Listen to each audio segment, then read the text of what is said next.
Bom dia, gente! Hoje eu estou aqui para falar para vocês um pouquinho da Língua de Eulália. A Língua de Eulália, novela sociolinguística do escritor, professor, tradutor e linguista Marcos Bagno, foi publicada pela primeira vez pela editora Contexto em 1997.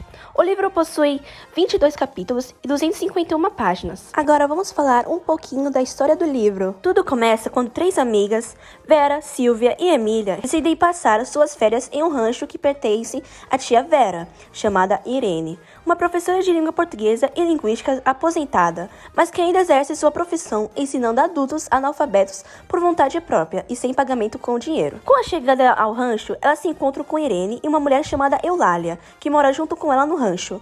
Eulália é uma mulher muito simples, que era sua empregada até que ficou viúva e passou a morar com Irene. Depois de um almoço com todas juntas, Eulália e Irene se retiram para dormir e as outras vão dar um passeio pelo rancho.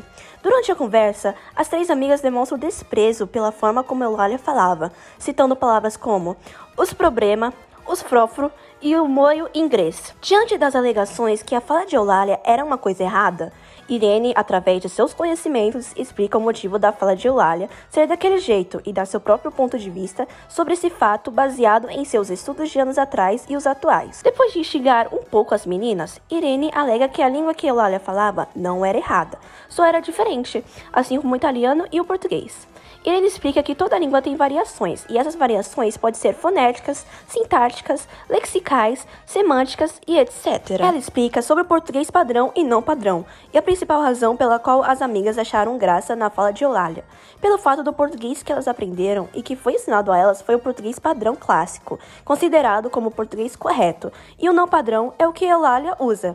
É a língua que se moldou de acordo com todas as características existentes em um país, como a região, classe social, faixa etária, escolaridade e etc. Mas mesmo assim, é uma língua rica e complexa em suas singularidades. Depois de uma conversa que durou praticamente a tarde toda e um pouco da noite, Irene decide que vai ensinar para as três amigas, através de exemplos da língua portuguesa e da gramática, o porquê a forma como Eulália falava era apenas diferente e que estava inserida em uma variação linguística própria, chamada de português não padrão. Pela manhã, as seis amigas e Irene vão para um tipo de barracão isolado da casa onde Irene dá aulas para os alunos analfabetos. Na escolinha, Irene começa sua aula utilizando métodos bastante descontraídos para explicar sobre a variação linguística, como a música Coitelinho, onde quase todas as rimas usadas são de palavras de uso do português não padrão. Faz uma comparação entre o português não padrão e o francês, através da análise de algumas palavras cognatas, e também aponta sobre a questão da pronúncia ser muito próxima com a palavra falha, que em francês se pronuncia faille, que no português não padrão se pronuncia faia. Então, Irene e as outras personagens seguem na história fazendo uma viagem cultural e social. Encontram ali no interior de São Paulo muitos motivos para acreditar que o que é realmente necessário para acabar com todo o preconceito que a língua sofre é conseguir adquirir o máximo de informações possíveis, que devem ser transformadas em conhecimento crítico, para que ocorra de fato a comunicação e o entendimento pleno de diversos assuntos e compreensão de que o ensino e a educação são duas coisas totalmente diferentes. Por fim, é um livro que de forma clara e direta aborda temas relacionados à sociolinguística. Procura desmitificar preconceitos em relação a alguns usos da variedade não padrão.